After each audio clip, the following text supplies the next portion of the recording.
सड़कों को आसानी के लिए बनाई। 1 से 10 में कहां से आ गया? 33,000 करोड़ महाराष्ट्र में खर्च कहां से हुआ? बीजेपी का हर शहर में घर बन गया 2-4 करोड़ का। पैसा कहां से आया? सत्ता पक्ष के पास इतना पैसा कहां से है? ईडी का मतलब विपक्ष के लिए नहीं है। 3 बात कह के मैं जाऊंगा। फर्स्ट, भारत के चीफ जस्टिस ने कहा यदि लोकतंत्र को बचाना हो, संविधान की रक्षा करना हो और भारत के आम आदमी मानवता के लिए लड़ना हो तो मजबूत विपक्ष को जिंदा रखना हो।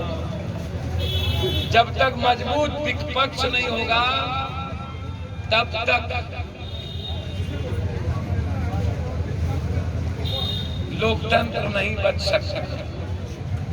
और ये विपक्ष को मिटाने में लगे हैं, कोई काम इसकी नहीं है। दूसरा, इनके कैबिनेट के 3 मिनिस्टर, पहला गडकरी ने कहा देश व्यक्तिवादी हो गया, सत्ता के लिए देश चलता था। महात्मा गांधी से लेकर अब तक विकास के लिए, राष्ट्र के लिए, गरीब के लिए, लोकतंत्र के लिए, संविधान के लिए। अब मन नहीं करता है राजनीति करने। ये गडकरी कह रहे, राजनाथ सिंह जी ने कह दिया नेहरू की आलोचना नहीं की जा सकती, भारत के निर्माण में उनकी भूमिका, हमें विपक्ष का सम्मान करना होगा। यही बात पुरी ने भी कहा। और आज ईडी सीबीआई के द्वारा सिर्फ विपक्ष को हरास करने का प्रयास और 200 सीटों पर 40 में सारे गठबंधन को औकात दिखाने की हम नीतीश जी से अपील करते हैं। अविलंब जिस तरीके से आपको धमकाया जा रहा है,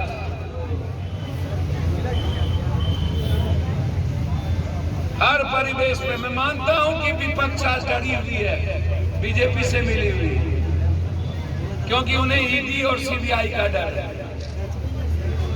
विपक्ष बीजेपी के खिलाफ कुछ नहीं बोलती है। जसवाल ने कह दिया कि हमसे सीएम बनने के लिए 4 बार मिले थे विपक्ष के युवराज, जो बात मैं 2 सालों से कहता रहा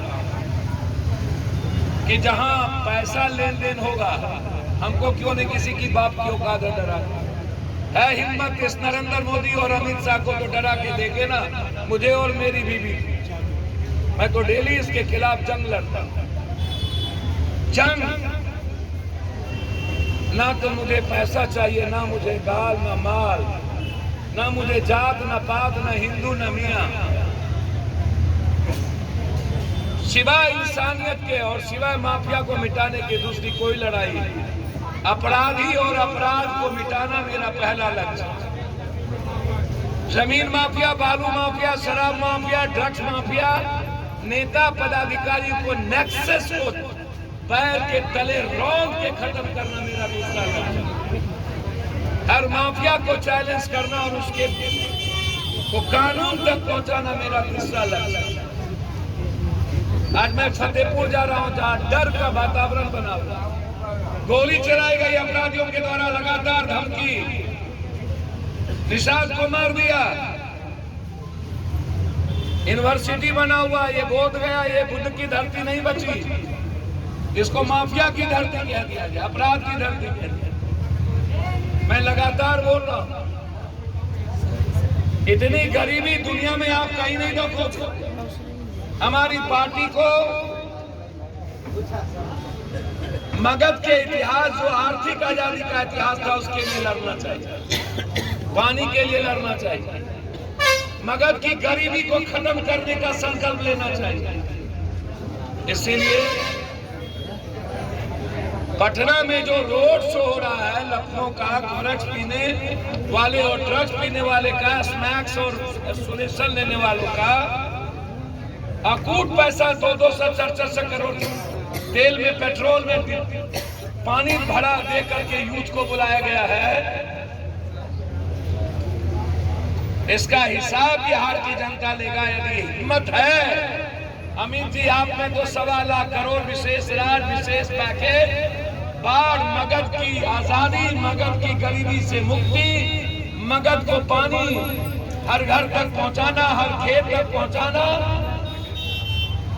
और हर फैक्ट्री के लिए विशेष पैकेज, स्कूल के लिए, हेल्थ के लिए विशेष पैकेज। यह घोषणा करिए, हिंदू मुसलमान मुगल थे ना 500 साल, उसके बाप की औकात हुई एक बाल बांका कर दिया। अंग्रेज थे ना मेरे यहाँ, एक हिंदुस्तानियों का कर पाया कुछ। सर, सोशल मीडिया दुनिया बात करती है।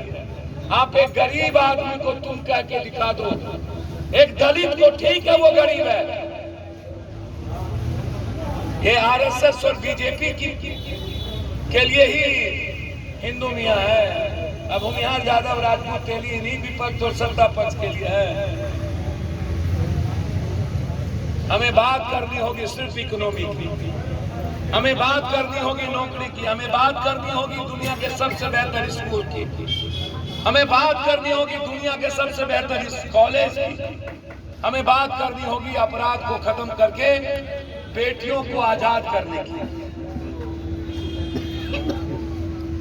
किसी के माय का लालों की औकात नहीं है कि अब किसी जाति को कोई अपमान कर सके, कोई हिंदू हो या मुसलमान। सर, कोई किसी को नहीं मारता, ना कोई धर्म मारने की इजाजत देता है। पप्पू यादव या पप्पू यादव का बेटा किसी दूसरे जात को तंग नहीं कर सकता, क्योंकि हमारे भीतर प्रेम है। सर, ये फायदा किसको होता है? किसी मुसलमान या किसी हिंदू या किसी राजपूत को गाली देने का फायदा किसको होता है? सिर्फ पॉलिटिशियन। ये कराता ही पॉलिटिशियन है, कोई आम आदमी सब चीजों में नहीं है। जब कभी कोई दंगा हो, हिंदू मुसलमान हो, यादव राजपूत हो, बाभन भूमियार हो, बैकवर्ड फॉरवर्ड हो, समझ लेना कि पॉलिटिशियन चुनाव आ गया और पॉलिटिशियन आग लगाने की तैयारी है। इसमें आम आदमी का कोई योगदान और भूमिका नहीं। धन्यवाद। अभी जो दोनों दल में जो शक्ति प्रदर्शन हो रहा है बिहार के राजनीति में, आप इसको क्या देख रहे हैं? कौन दोनों दल में? भाजपा और जेडीयू में जो चल रहा है। देखिए, नीतीश कुमार जी को क्या लग रहा है आपको कि क्या जो सरकार नीतीश कुमार जी को कमजोर करने की बीजेपी की साजिश। बीजेपी शिखंडी है, नीतीश के बगैर नीतीश दही का जोरन है और विपक्ष को ये डरा चुकी है। 75 विपक्ष कहाँ निकलता है? सर, अभी राजीव नगर और नेपाली नगर को मार रहा था, कहाँ चले गई ये बीजेपी? 6 एमएलए था वहां, 2 डिप्टी सीएम, अकेला पप्पू यादव पर लाठी चली। सर, एक घर बनाने में जिंदगी तबाह हो जाती है मिडिल क्लास। उसके 2-2, 3-3 महल बिल्डिंग को उजाड़ दिया, बुलडोजर चला दिया और एक भी डिप्टी सीएम नहीं थे। सबसे ज्यादा तबाह पटना को किया। बाढ़ में कहां चली गई आरटीआई की नौकरी में ये लोग? क्यों नहीं थी विपक्ष सड़क पे? अग्निवीर में ये लोग कहां चले गए? क्यों नहीं थी विपक्ष सड़क पे? दलित, दलित, पिछड़ा, माइनॉरिटीज, इन लोगों को खत्म करने की अग्निवीर कौन है? ये अग्निवीर बुद्ध राजा को खत्म करने वाला राजा, जिसका पहला बेटा है अग्निवीर, और आरएसएस उसको फॉलो करती है सिर्फ बुद्ध की आइडियोलॉजी को मिटाने के लिए। ना सैनिक, ना नौकरी, ना पेंशन, ना अनुकंपा, ना 24 से 28 के बाद किसी को नौकरी, 17 से 23 के बाद पढ़ाई खत्म, सिर्फ कमजोरों पर चोट करने के लिए अग्निवीर। क्यों विपक्ष घर में था? ये शक्ति परीक्षा सिर्फ कुर्सी के लिए। सर, अग्निवीर उसको वापस लेना पड़ेगा। 3 साल से जंग लड़ेंगे सर, जंग लड़ेंगे। गवर्नर हाउस घेरेंगे और निकलेंगे हम सड़कों पर। इसको जितनी गोली और ताकत दम हो ये लगा लेगा ना। पप्पू यादव तो लड़ ही रहा है ना डेली।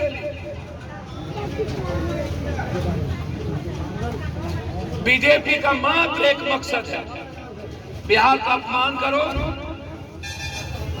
और बिहार में जबरदस्ती बिहारियों का अपमान इन्होंने 8 सालों में 27 करोड़ एप्लीकेशन मिडिल क्लास और गरीब के बच्चों का नौकरी के लिए नरेंद्र भाई मोदी के रीजन में पड़ा।